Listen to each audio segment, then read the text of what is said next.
Hey, I'm changing up my investment strategy a little bit, but not in the way you think. Let's go straight into it.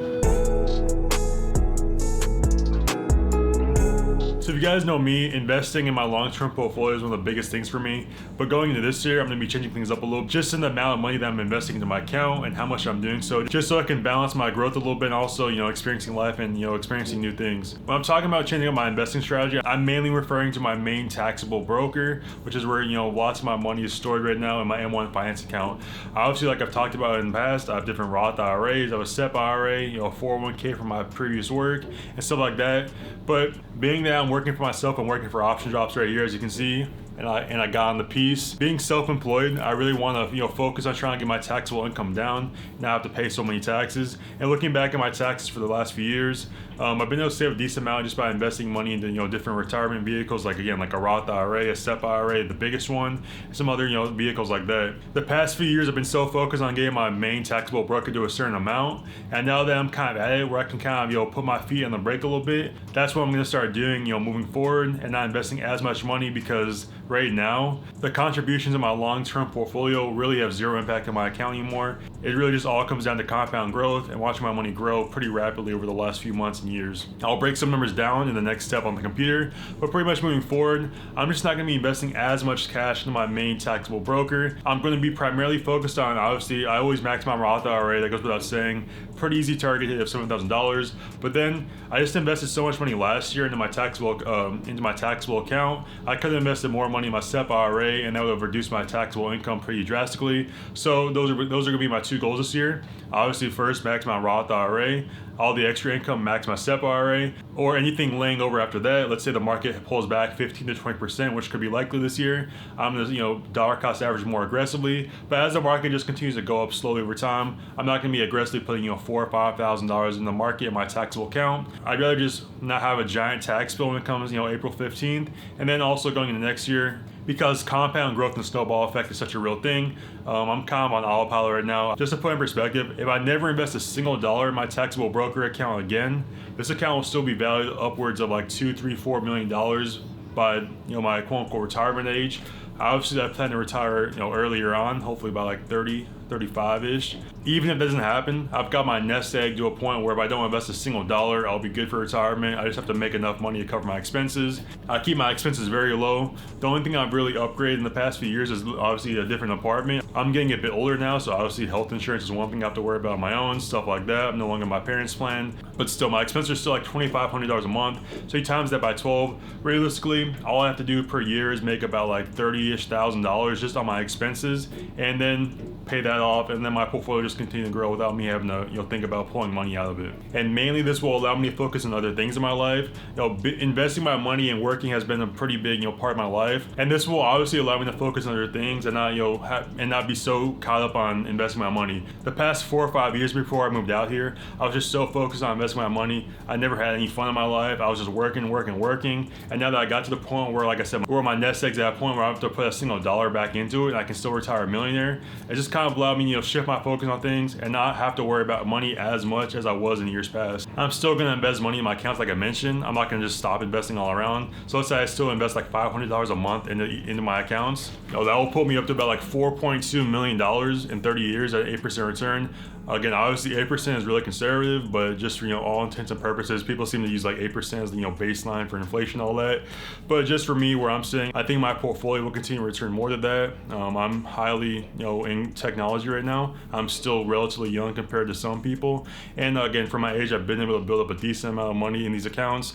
So again, I feel like it can pump the brakes a little bit, not get too hyper focused on investing my money, and still be able to enjoy life and do lots of very cool things and experience things that I wasn't able to do when I was younger, that I kind of regret, but at the same time I don't really regret, because if I was having all this fun, not focused on investing my money, getting to the point where I'm at now, who's to say I would have been able to move across the country and do what I'm doing now, or even start working with salaried option jobs if I was focused on having fun when I was in college and stuff like that. Probably would have had 1/10 the amount of money I've saved up now, and would have set me back probably to about 30, 35, 40 to do what I'm doing now. And just to put some more things in perspective, even for me, I still kind of like a hard time literally spending money. I literally have to force myself in my monthly budget and my expenses to spend money. I literally have a set amount in my budget to spend, money on quote unquote fun stuff, going out, going to different places, traveling, stuff like that, buying cool things, clothes, etc.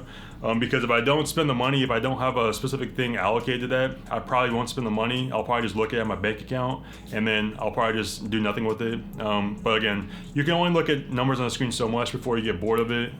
It really gives you nothing in your life. You're just like, wow, cool. But then it gets to a certain point where like when I turned 23, 24, I had a decent sized net worth for my age, but now I'm looking around, I'm like, wow, I really have had no life experiences. I'm just kind of working this job at Kroger right now, stacking fruits. I haven't even traveled alone. I haven't done anything on my own in my life, to be honest.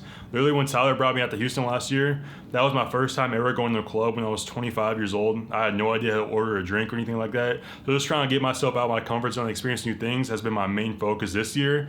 And that's been one thing. If you guys on my goals, I write down my goals a lot. You guys probably can't read it, but one thing I write down every single year now is just, especially since I moved out here into a different state and doing my own thing now, the biggest thing for me, one of my goals is just to have fun and experience new things and not focus as much on money, because if I just stay focused and do what I'm doing every day, the money will come. But if I just don't have no life experiences and I don't experience anything new, meet new people, put myself in uncomfortable situations, I'm not really growing as a person, and I'm just gonna continue just to, hyperfixate on numbers on the screen too much without really doing anything with it. And if you guys don't know, Juice WRLD is probably like my favorite artist of all time. And Juice WRLD has this one lyric that says, "Cause I know when you die, you can't take that stuff to the grave," which is pretty true. There's no saying what could happen in the future. Obviously, something tragic could happen. But no, I want to be that guy that said, "Oh, well, he's he has a bunch of money saved up and his net worth is cool for a 26-year-old, but yeah, he just has no experience in life. He didn't do anything, he didn't travel, didn't have fun, no one really knows who he is." So that's kind of going to be my focus moving forward. Obviously still going to work on investing my money, maxing out my accounts like I mentioned. But I really just want to focus on, taking my foot off the gas. I've hit my target goal. I've hit my target nest egg. It will continue to go pretty rapidly year over year. But let's say the SPY continues to go up like 10-15% year over year, like 8% too conservatively. That still puts me in a really great spot by retirement and by like the next 10 years from now. So that's kind of like my thought process moving forward. Let me know what you guys think about it. Then I'll jump into the computer, show you guys a few more things and kind of like, where I'm all at with this stuff. So this website is just called NerdWallet. They have a bunch of different calculators and things like that. You guys can kind of see like where you'll be up and stuff like that. So when I'm trying to run, different calculations, I usually come over here, put some different numbers in, see my rate of return, stuff like that. So again, like I said, I have about like $350,000 invested in the market right now. If I don't do anything, just put this number to 0. In 30 years, that will put me at like 55. That will be about like $3.5 million if I don't invest another dollar into my account. If I pump that number like $600, which pretty much maxes out your Roth IRA for the year, that takes you up to 4.3. Higher rate of return at like 10% hypothetically. The past few years, my portfolio has returned over 20% year over year. It's up about 100% since 2021. So obviously, like, I'm really heavy in tech right now. I'll probably end up diversifying as the decades go on, but as of now, I'm returning well over 8%. So keep that, take that with a grain of salt. At 10% rate of return for 30 years, that'll give me $7.3 million. So again, some really big numbers to look at, and all it really comes down to is just staying in the market, staying invested, not panicking when the market has another inevitable downturn like in 2022, and just sticking to the plan and sticking to what works. And something else that I came across recently is called like the Coast Fire calculator. I'm not really too heavy in the fire movement. I think some of the guys over there are kind of weird, and they really get hyper fixated on they're like really super frugal and like have no fun in their life. That's not really the point of this video. I kind of already had this thing in my head about like kind of coasting, taking my foot off the gas, but I didn't really know it was an actual thing until I like started Googling about it. I found out it was called like Coast Fire. So same thing here, just like you can input some numbers. So like I'm 26 right now. I want to retire by like 35 maybe, hopefully. Again, like I mentioned in the last segment, my expenses are kind of like $2,500 a month. So times that by 12 is like 28,000, so like roughly 30,000 we can say. The big thing with this method is all you gotta do is just cover your annual spending in retirement, and then pretty much your nest egg, your retirement funds will be able to pull, cover everything else, and we'll be able to grow. It'll just continue to grow, like again, like it says coast until retirement, or like whatever that number is for you. So for me, my current age is 26, retirement age 35. My current invested assets again like 350,000, and then my monthly contributions are about like right now they're gonna be like about like 1,250. Again, my annual investment growth of return about 10%, inflation 2%. So pretty much all I gotta do to hit this number, you're 5 years from coasting, So pretty much I just gotta get to this number right here, 572,000. And then just without investing another dollar into my account, I can just coast until this number at 750,000. And that will just be where I can safely withdraw money from my investments, and it'll still continue to grow pretty rapidly without really impacting the growth of my portfolio too much. Still some things to think about. It's not like all set in stone, but I just thought this calculator was interesting. I didn't even know it was a real thing until like really last week. I stumbled across like what Coast was, but I've kind of already had this concept in my mind. I didn't know it was an actual term for it, so that's definitely interesting as well. Something I've like thought about, taking my foot off the gas. Obviously, I'm gonna keep on working, I'm gonna keep on trading, I'm gonna keep on doing all this stuff, but just in terms of investing all of my money aggressively like I have been, just relax a little bit, have some fun out here. Thanks. Just to kind of show you guys what I've been doing the past few years, just so you guys can like really see it all, like all the numbers laying out in front of you. Some of the numbers are kind of off because I withdrew some money some of these years. Like, I think in 2023, I was kind of like, I wasn't like trading, but I had some I was moving some money around. Like for example, I sold Nvidia, reinvested the money. I took like a BXX position, sold the money. I'm not sure if that's how the withdrawals work. I haven't pulled out $50,000. I've just sold some stocks like Nvidia, etc. So like obviously, like it says, the first year I had this account up in 2021, I invested 70,000. So 2022, the market was dipping. Tyler hired me, so I was investing really aggressively, investing their 48,000 in this account. Same day, 2023, and this number seems off to me because I think I was investing like upwards of like $3,000 a month, but I'll have to look more into it. So about like 30,000. And then in 2024, almost my second best year investing up just in this account, I invested nearly $46,000. So pretty big numbers here because I've invested so much money and spent so much time, and because I spent so much time, investing money in this account and getting it to a big number. Now, like I said, the snowball effect, the compound growth is really kicking in. And now these days on my portfolio are getting pretty, substantial. You can see right now, just click on my portfolio, see where it's at on the day. So you can see just starting the day on January 2nd, my account was at like 242,000. But ending the day, January 3rd, it's thinking about like 248,000.